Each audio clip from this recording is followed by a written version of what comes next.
નમસ્કાર મિત્રો, હું છું શ્રેયસ ડાબર।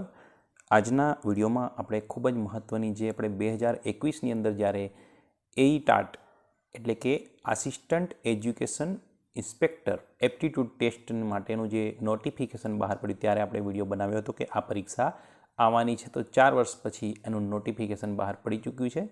તો આ પરીક્ષા છે એ કોણ આપી શકે, તો આના તબક્કાવાર આપણે તમામ બાબતો આ વિડીયોમાં ચર્ચા કરીશું।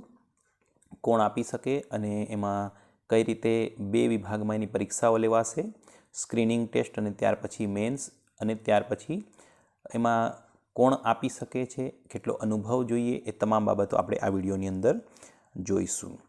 તો assistant education inspector aptitude test વર્ગ 3 એટલે મદદનીશ કેળવણી નિરીક્ષક એપ્ટિટ્યૂડ ટેસ્ટ 2026ની અંદર એનું જાહેરનામું બહાર પડી ચૂક્યું છે। સ્ક્રીન પર તમે તારીખ જોઈ શકો છો, જાહેરનામું બહાર પડવાથી લઈ અને પરીક્ષા સુધીની તારીખ।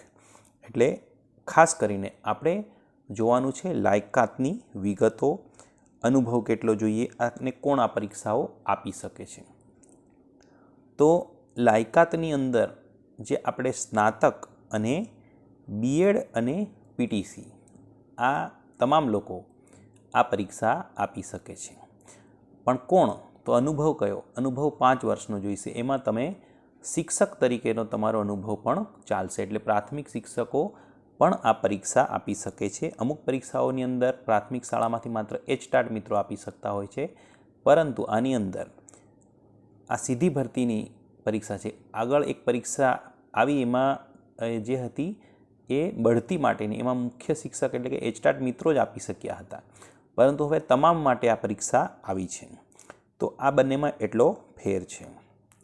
તો અનુભવની અંદર આપણે વિદ્યા સહાયક, ટીચર એ 5 વર્ષનો અનુભવવાળા તમામ, અને જે કંઈ અધ્યાપન મંદિર, college, secondary school, primary school, ખાનગી, નોન ગ્રાન્ટેડ, ગ્રાન્ટેડ, એટલે grant in add, non grant in add તમામ આ પરીક્ષા આપી શકે છે। એમનો અનુભવ માટેના જે પ્રમાણપત્રોની જે તે સમયે માંગણી કરવામાં આવશે।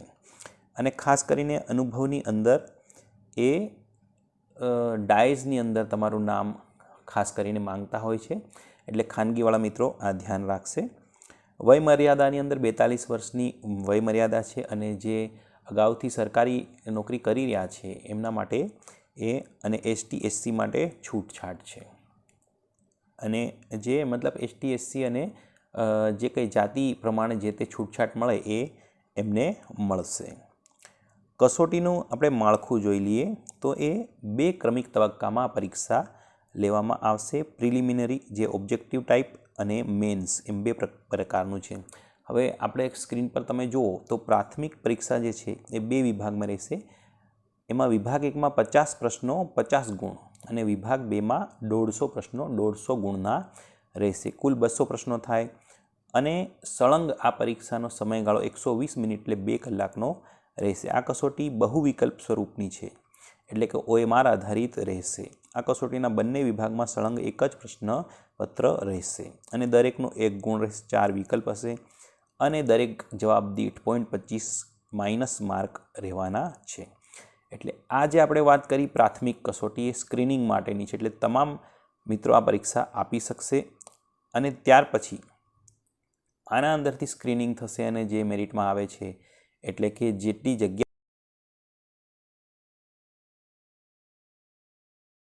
પરીક્ષા મેન્સનું લેવામાં આવશે। એમાં પ્રાથમિક કસોટીમાં કટઓફ કે તેથી વધુ ગુણ મેળવનારા માટે મુખ્ય કસોટી યોજવામાં આવશે, અને હેતુલક્ષી સ્વરૂપની કેટેગરી વાઇઝ જગ્યાના 7 ગણા ઉમેદવારો એને માટે લાયક ઠરશે પરીક્ષા માટે। મુખ્ય કસોટીમાં 2 પેપર, પેપર 1 100 ગુણનું વર્ણનાત્મક, અને પ્રશ્નપત્રનો સમયગાળો 3 કલાકનો રહેશે। પેપર 2ની અંદર હેતુલક્ષી કુલ 100 પ્રશ્નો અને 100 ગુણ માટે સળંગ 60 મિનિટનો સમય રહેશે। એટલે પેપર 1 એ 100 ગુણનું, પણ એની અંદર વર્ણનાત્મક હોવાથી 3 કલાકનું છે, અને પેપર 2 પણ 100 ગુણનું, પણ એની અંદર 60 મિનિટ જ છે, કારણ કે OMR જેવું છે। દરેક પ્રશ્નનો 1 ગુણ, દરેક પ્રશ્નના ઉત્તરમાં 4 વિકલ્પ, એમાંથી સાચો વિકલ્પ પસંદ કરવાનો, અને ખોટા દીઠ 0.25 જે પેપર 2 છે એની વાત કરીએ છીએ તો એમાં આવું કટ ઓફ માર્ક રહેશે, એટલે 0.25 માર્ક માઇનસવાળા રહેશે. અને લઘુત્તમ લાયકાત એટલે 40% માર્ક એમાં મેળવ્યા હોવા જોઈએ. હવે આપણે વાત કરીએ છીએ એના અભ્યાસક્રમની, એટલે કે જે પેપર 1 છે, એટલે કે જે સ્ક્રીનિંગ માટેની જે પરીક્ષા છે એની અંદર કુલ 50 પ્રશ્નો, એમાં geography of Gujarat, history of Gujarat, fundamental rights, directive principle of state policy, NITI Aayog, general mental ability test, general science environment અને કરંટ અફેર્સ, આવું બધું છે. અને પાર્ટ 2ની અંદર તમે સ્ક્રીન પર જોઈ શકો છો બધા આપણા જે નિયમો છે, મુંબઈ શિક્ષણ પ્રાથમિક શિક્ષણ, ગુજરાત પ્રાથમિક શિક્ષણ અધિનિયમ, એજ્યુકેશનની પોલિસી, એનઈપી અને 2002ના જે રૂલ્સ છે, એમાં રજાના નિયમો, પેન્શનના નિયમો, આ તમામ બાબતો આવી જાય છે. ત્યાર પછી જે વર્ણનાત્મકવાળી જે બીજી પરીક્ષા લેવાશે એની અંદરની આપણે વાત કરીએ તો એમાં ગુજરાતી લેંગ્વેજ 30 માર્ક, અંગ્રેજી language 30 mark, science 10 mark, social science, science technology 10 mark, maths 10 mark, આ રીતે અલગ અલગ એની અંદર માર્ક્સ આપેલા છે. એટલે આ તમે સ્ક્રીન પર જોઈ શકો છો. અને જે કંઈ પેડાગોજી, સિવિલ સર્વિસીસ, બધા રૂલ્સ એ બધા પણ મલ્ટિપલ ચોઇસ ક્વેશ્ચન જે 1 કલાકનું છે એની અંદર પૂછાશે 100 માર્કનું.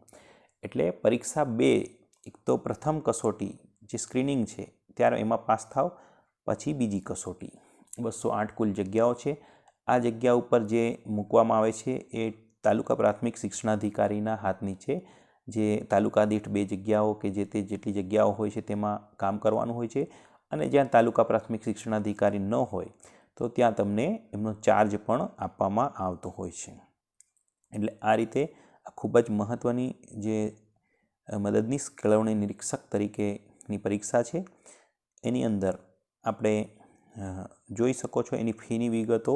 ઓનલાઈન અરજી કરવાની છે અને એની અંદર 250 રૂપિયા એ ફી છે, 18% GST સાથે. અને સામાન્ય કેટેગરી જનરલ માટે 350 રૂપિયા છે. આ ફી ભરીને તમે ફોર્મ ભરવાની વાત છે. એમાં જનરલની 106 જગ્યાઓ છે, એસીબીસીની જે છે એ 55 અને બાકી EWSની 18, અનુસૂચિત જાતિની 4 અને જનજાતિની 14, આ રીતે છે. ડેટ વગેરે તમે સ્ક્રીન પર જોઈ શકો છો.